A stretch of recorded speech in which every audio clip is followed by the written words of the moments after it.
山崎寛治さん、当時17歳。爆心地から 1.8km の広島二中で被爆しました。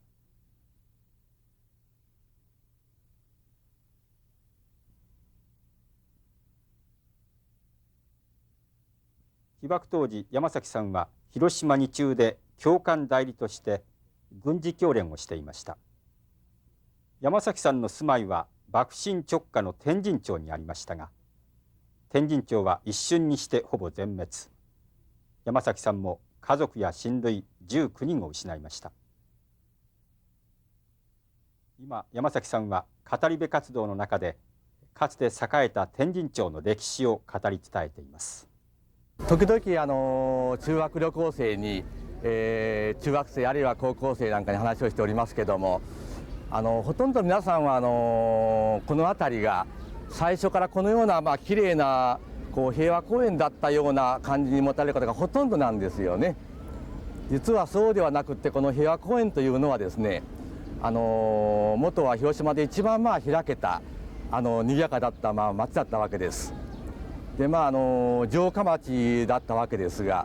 ちょうどもう少し相生橋寄りといいますか、ドーム寄りの方が中島本町、それから本柳町、小引町、材木町、そして私がずっと育った天神町北組、これが今の元安橋から、平和会館の方へずっと約300メーターぐらいにわたってあったわけです。天神町というのはですね、ちょうどここに碑がございますが、これも天神町の碑になりますが、ここは昔からいろんな町があった店があったところで、この川岸にはですね、旅館がずらっと並んだり、あるいはお医者さんとか、あるいは公設市場、お寺、それから洋服屋、ありとあらゆるものがこれございましてね、そしてここに来れば、この平和公園の中に来れば、あるいは天神町に来れば何でも揃うような良き町であったわけなんです。私は父が早く亡くなりましたので、母と2人で今の私の家にずっと住んでおりました。ところが東京、大阪、名古屋大都市が焼きますと、もう住む家がなくなります。でどんどん広島の方へ知人なんかを頼ってくる人も多かったわけです。で私名古屋にですね親戚がありまして、その名古屋の家ももう2、3軒先まで焼けたわけです。でその当時広島、昭和20年入りますと広島にも毎日飛行機が飛んでくるわけですけども、不思議と爆弾が落ちなかったんですね。で全国の噂では広島には、B29 は飛んでくるけども、爆弾は落ちないんだろうと、こういった噂が広がりまして、どんどん広島へ来たわけです。その中で先ほど申しましたように、名古屋の親戚の家もですね2、3軒先まで焼けたもんだから、これはもう危ないというんで、5月になって私の家にですね、おじは名古屋に残って、おばが5人の子供を連れて結局6人ですね、6人が私の家に天神町に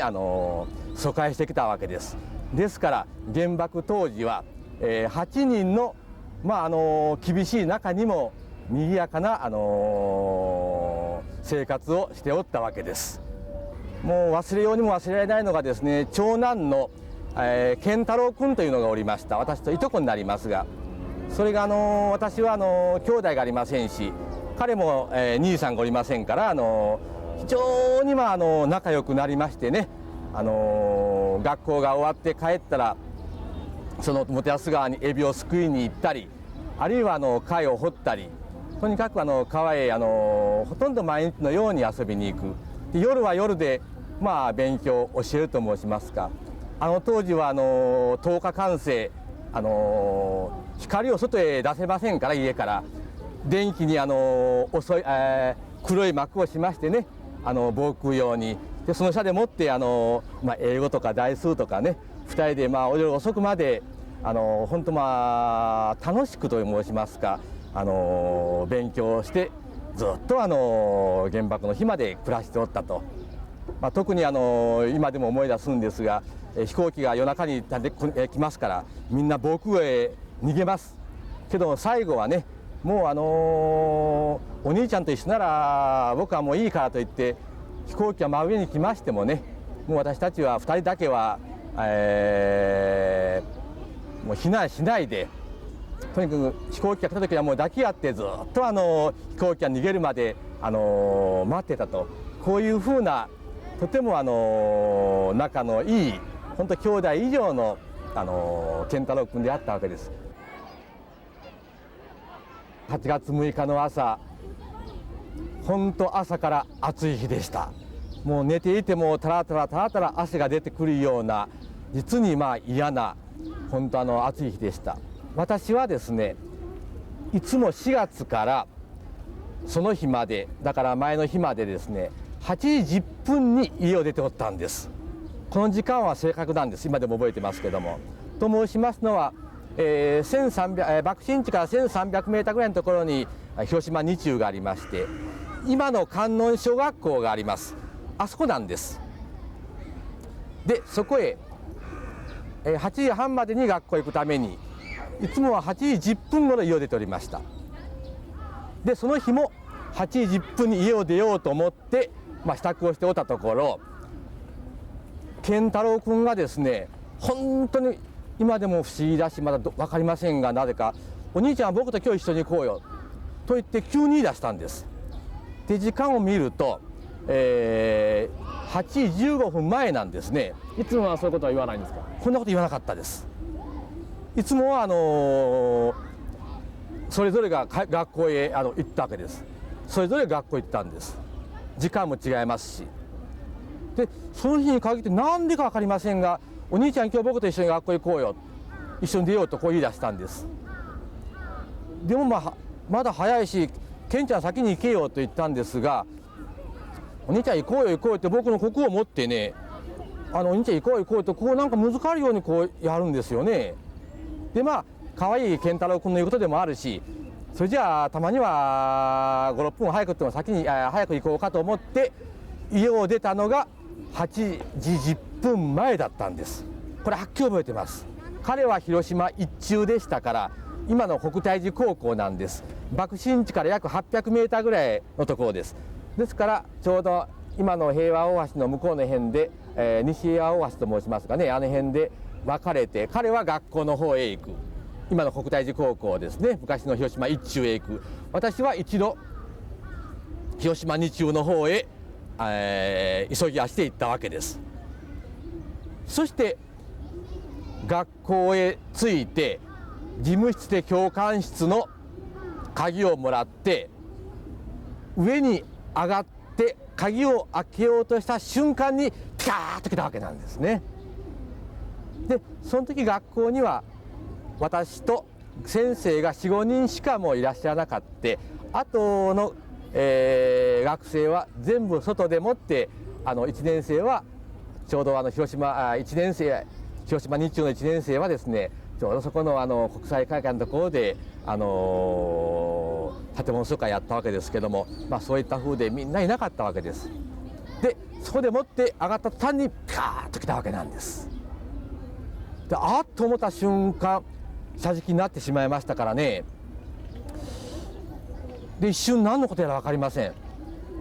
でもちろん轟音があったんでしょうけども、それを聞いたような覚えがないんですが、真っ暗くなってしまいましたね。でしばらくしてやっと我に返って、何かあったな、これは桟敷になってるなっていうことがおぼろげの中分かりまして、これ早く逃げないかんと思って逃げようと思ったんですが、右足をですね、学校の柱でしょうかね、校舎の倒れたわけですから全然動かないんですね、抑えられて。で下の方で多分先生の声と思いますが、助けてくれという小さい声が聞こえておるんですが、どうにもなりません。でなんとか、逃げようと思ってもがれたんですが、向こうの方にこう明るいなんか白い線が見えたんですが、多分光ると思いますがね、射的になってるんですから、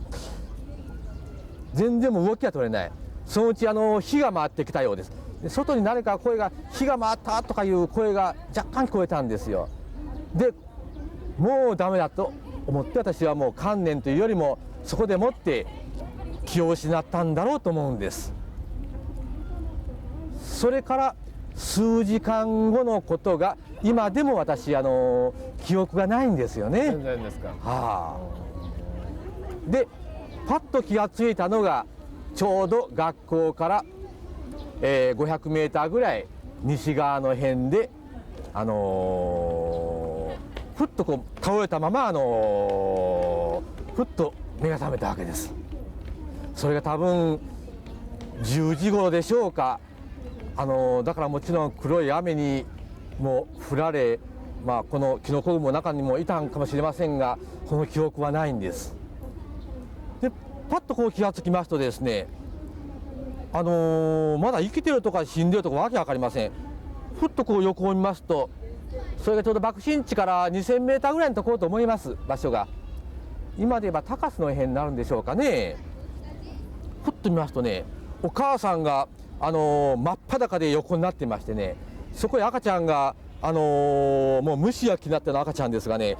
しっかりとお乳を握ったままでもって、もうそのままこう横になってるんですね。あっと思いましたね、私。でそのままパッと前を見ますと、ちょうどこうやってこういうふうにね、こう座ったままでもって20人ぐらいの人がこう座ってましたね。そして目が飛び出ておるもの、ポーンと舌がないもの、腕がない人、腹が切れましてね、腸が飛び出してるんですよね。でその腸をこう入れようとするような感じがある。とにかく真っ裸でなってる。で人が静かなんですよね、その辺りは。でただ聞こえるのは、水をちょうだい、水をちょうだい、アメリカがこんなことしたんだ、敵を取ってくれとか、こういったね、とにかく水をちょうだい、水をちょうだいっていう声が、こう絞るような声が聞こえてくるんですよ。でしかも男も女も真っ裸なんですよね、それが。でほとんどの人はもうクラーッとなってましたけども、とても人間じゃない、人間の姿のようには見えなかったんです。でそして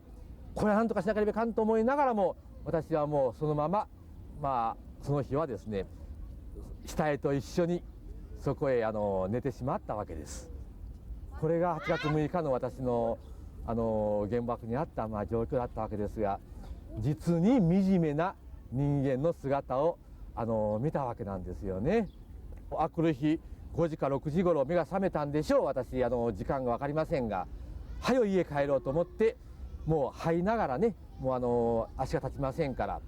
普通ならば2、30分で家に帰れるんですけども、広島は橋が多いですから、川が多いから橋があります。この橋が昔は木造が多いからみんな燃えちゃいましてね、その橋がほとんど橋が渡れないで、ずーっと山手の方を回って、やっとこのあいうえ橋のところへ行きまして、ここから天神町の平和公園のところですね、入ろうと思って来たわけです。無有病者のように私は張って家までやっと来たわけですけど、もうそこには何にもありませんでした。もうここら一帯はですね、もう瓦礫ばかりで、もう何百というんでしょうか、目に見えるものは死体以外には何にもありませんでした。もう山になったような死体でした。ざーっとこの辺りは。一番今でも頭にですねとどまっておるのは、当時防火用水といってね、どの家にも皆コンクリートで作った防火用水がありました。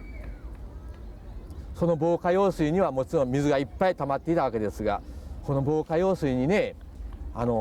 抵4、5人の人が同じような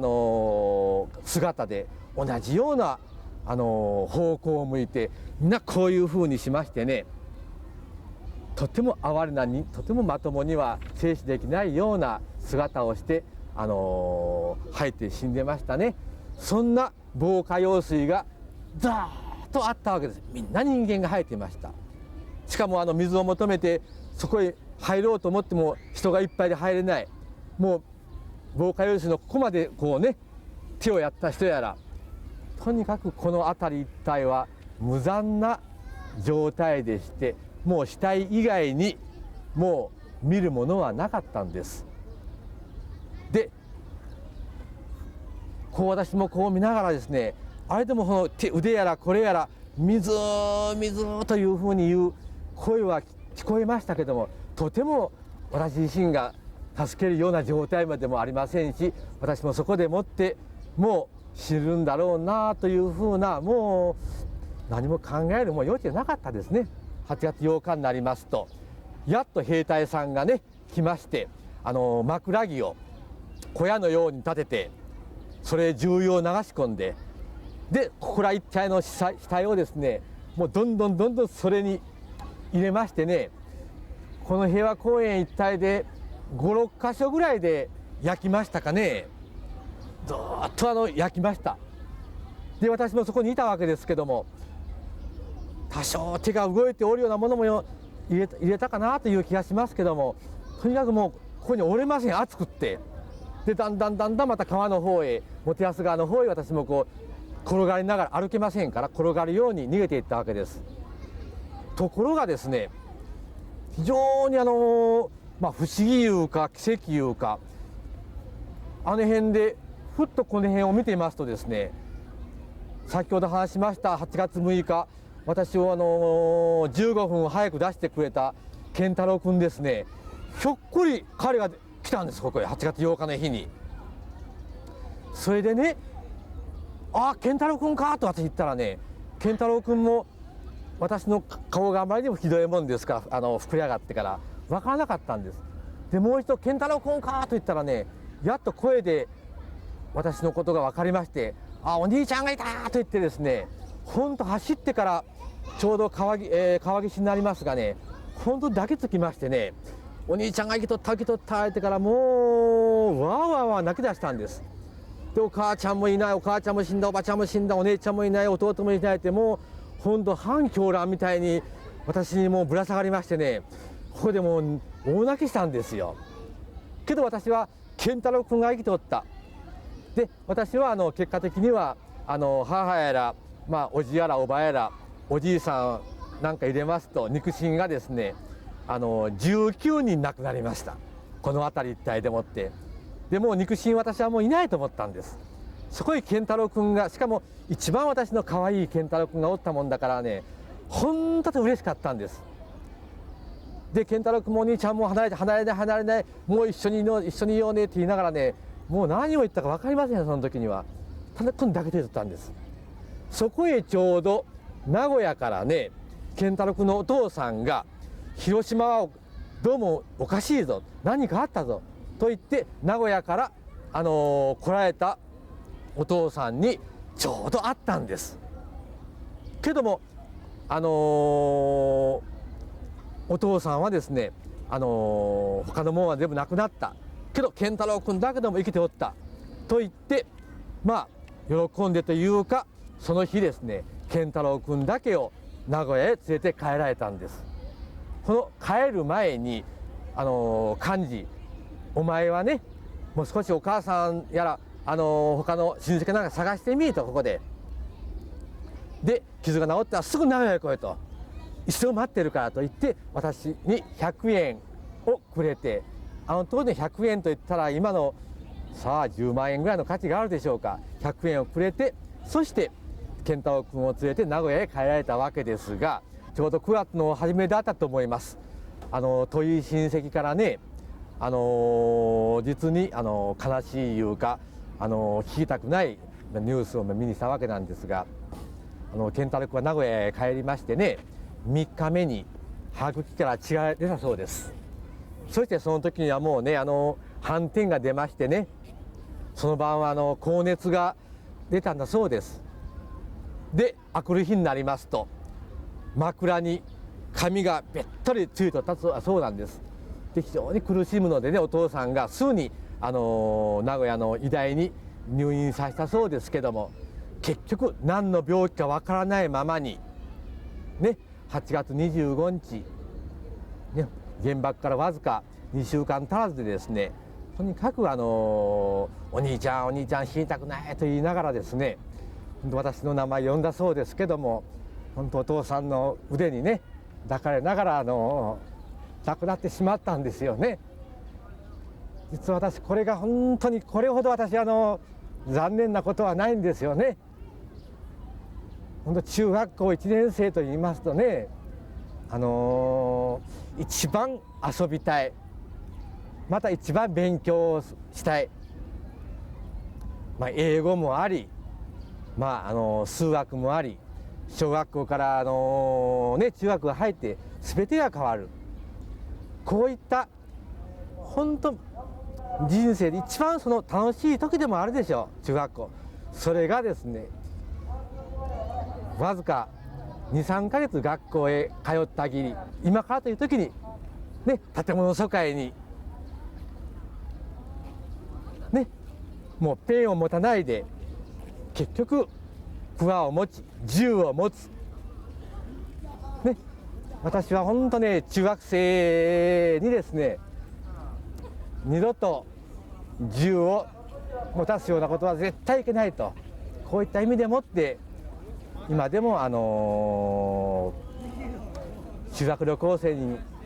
主に中学生あるいは高校生に対してですね、戦争の何たるかをですね知ってもらうためにお話をさせてもらっておるわけなんです。